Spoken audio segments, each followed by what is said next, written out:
eTravel Philippines 2025 Step-by-step registrations. Paano mag-fill up ng eTravel form online.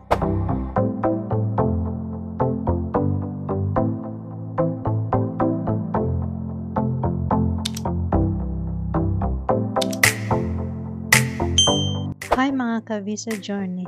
Ito ang The Swanberg Channel. Welcome back.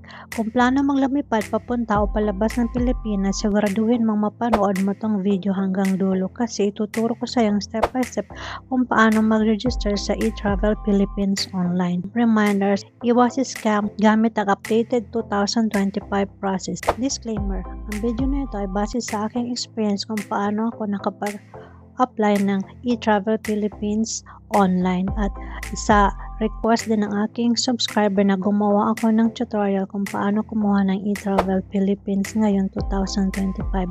Maraming salamat sa iyo. Salamat mapanood mo ang video na ito. Unahin muna natin, ano ba talaga ang eTravel? Ang eTravel Philippines ay isang online system ng gobyerno kung saan lahat ng pumapasok at tumalabas ng bansa ay kailangan mag-fill up ng travel information online. Ito ang pumalit sa dating One Health Pass at paper arrival card. Mula pa noong August 2024, ginawa na itong official requirement sa ilalim ng Administrative Order Number 24 ng ating Pangulo. Sino ang kailangan mag-register? Lahat ng Filipino travelers, mapa-tourist man, OFW, immigrant o dual citizen, lahat ng foreign national na papasok sa Pilipinas, crew members ng airline o barko, exempted lang ang mga diplomats, official passport holders at ilang visa categories. Lahat ng iba pa ay required na mag-register online. Kailan ka dapat mag-register? Dapat 72 hours o 3 days bago ang flight mo. Kapag mas maaga, hindi pa valid. At kapag masyadong late naman, minsan hindi na tinatanggap ng system. Mahalagang paalala, ito ang official website ng eTravel Philippines. Ipapakita ko dito sa screen official na website. Huwag gagamit ng ibang site. Marami kasing fake websites na naniningil ng bayad. Libre po ang eTravel registration. Step-by-step registration process. Step 1. Go to the official site. Buksan ang iyong Google browser at i-type ang link eTravel.gov.ph. Pagka-click ng link ay ito ang makikita mo sa interface. Pwede rin sa eGov.ph app kung gusto mo sa mobile. Pero sa tutorial na ito ay sa mismong website tayo mag-fill up ng eTravel. Click here to sign in. Step 2. Create or sign in to your account. Kung first time mo, piliin mo ang create an account. Ilagay mo lang ang active email mo at gagawa ng password. Tapos mag-sign in gamit yon. Kung dati ka na nag-register, pwede mo gamitin ulit ang account mo para mas madali. Kapag nailagay mo na ang iyong email, magsisend ng OTP ang eTravel sa email na nilagay mo sa pag-register. I-check mo ang email mo at makikita mo ang OTP number. Yun naman ilalagay mo sa next page, gaya nito. After mong mailagay ang OTP, click continue. Ang next page ay create your password. Sundin mo lang instructions, madali lang. Tapos pag nag-password confirm, i-click mo ang continue. Pupunta naman tayo sa next step. Step 3. Fill out personal information. Ilalagay mo ang mga sumusunod. Buong pangalan katulad na nasa passport mo.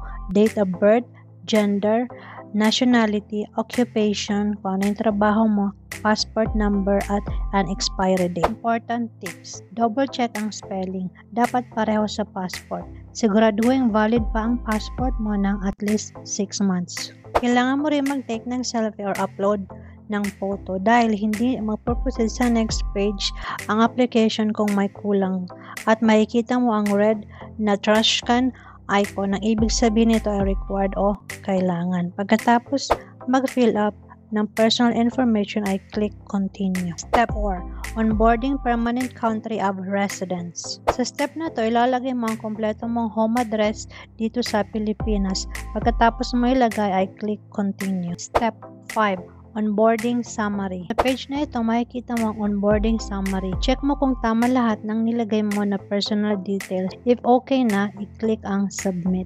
Step 6.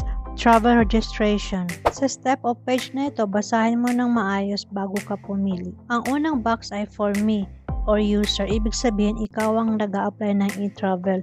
I-click mo ang air. Siyempre, kung ikaw ay air travel lang napili mo sasakyan sa pag-alis mo ng bansa, or kung sino man ay i-click mo, ito naman ay para sa mga seaman. At meron din dito na kategory na kung ito ba ang e-travel ay para sa family member. Ito kung ikaw ba ay nag-apply para sa family member mo. Kung ikaw ay aalis ng bansa, departure, o babalik ng bansa, arrival. Para sa tutorial na ito ay departure ang pipiliin natin. I-click mo ang for me, then air, then departure. Pagkatapos mo makumpleto lahat ay click mo ang continue at pupunta tayo sa next page. Step 7. Enter travel detail. Sa step na to, dito mo ilalagay ang purpose ng travel mo. Sa case ko, IR1 visa ang pinili ko ay permanent migration o long-term residency. Pag yan ang napili mo, automatic nalalabas ang CFO certificate. Ibig sabihin ay good to go ka na at may CFO certificate ka bago ka pa mag-book o alis ng bansa as a permanent visa holder. Makikita mo dito sa enter page, traveler type, piliin mo ang aircraft passenger. Pagkatapos, flight information, ilagay mo naman ang airline at flight number. Halimbawa, Japan Airline at yung number ng airline mo. Tapos, ang susunod ay airport of origin, NAIA Terminal 1, date ng flight mo o departure with transit. Kung may connecting flight ka, ilalagay mo din. Kung meron, i-skip mo na lang. Then, sunod ay country of destination, USA, airport, kung saan sa airport sa US ikaw ay lalapag, example, LAX or LAX, date of arrival, petsa na pagdating mo sa US, then destination address, kung anong state ka nakatira o titira sa US. Pagkatapos i-review mo muna, click continue. Malagang tips mo na bago tayo pumunta sa susunod na step. Piliin ang tamang flight sa drop-down list kapag lumabas. Kung connecting flight, ilagay mo yung main international flight mo. Kung returning OFW ka naman, piliin ang returning resident o OFW. Step 8. Philippine Travel Tax Declaration. Sa page na ito ay ang i-click mo dito ay ang travel tax. Ibig sabihin kung ikaw ba ay nagbayad na ng travel tax online o kung sa airport ka na magbabayad. Click yes kung bayad na o click no kung hindi pa. In my case, dati nagbayad na ako online para iwas hassle o pila sa airport sa pagbabayad ng travel tax. Gagawa ako ng video on how to pay travel tax online in Chiesa. Abangan ninyo ito. Thank you. So, pagpatuloy na natin ang ating step by step guide. Step 9. Philippines Custom Declaration. Sa page na to, basahin ninyo at scroll nyo lang down and click yes, then continue to the next page. Step 10. For Custom General Declaration. Sa page na ito, ang sagot mo lang o ang kiklik ninyo ay no sa question 1 and 2. After that, click next. Step 11. For Customs Declaration, Attachment, and Signature. Sa page na ito, kailangan mo mag-take ng selfie o mag-upload ng any clear face photo. Pagkatapos nun ay mag-signature. Pwede mo gamitin ng daliri mo sa pagsasign o stylus pen. Ako, daliri ko lang ginamit ko sa pagsasign, okay naman. After that, click next. Step 12. Family member. Kung may kasama ka kagaya ng anak o kapatid o magulang, pwede mong i-add family member. Kung wala, ay proceed sa next page. Click next. Step 13. New Travel Declaration Summary. Review and submit. Pagkatapos mo na i-review lahat ng information, spelling, flight number, passport number at date, pag sure ka na, i-click mo ang submit. Step 14. Get your QR code. Pag successful ang submission, lalabas ang QR code mo sa screen at isi-send din sa email mo. Screenshot mo agad at isave sa phone. Pwede mo rin i-print kung gusto mo. Narito ang mga travel tips na madalas nakakalimutan ng mga travelers.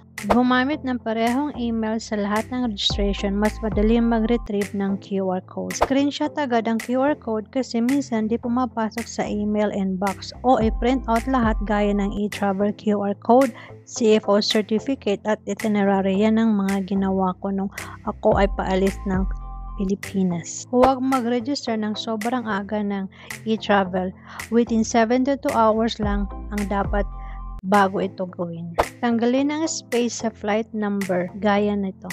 Dalhin ang supporting documents kagaya ng marriage certificate sa araw ng flight mo. Libre lang ang e-travel, huwag magbayad kahit kanina o sa ibang website. Palagi mag-check ng updates sa immigration.gov.ph bago bumiyahe. Ang panghuling tip ay huwag kalimutan magbayad ng travel tax pagdating sa airport kung ikaw hindi pa nabayad online. Dumating ng mas maaga para iwas hassle at stress. Guys, panoorin nyo ang video na ito para sa 2025 US Travel Checklist.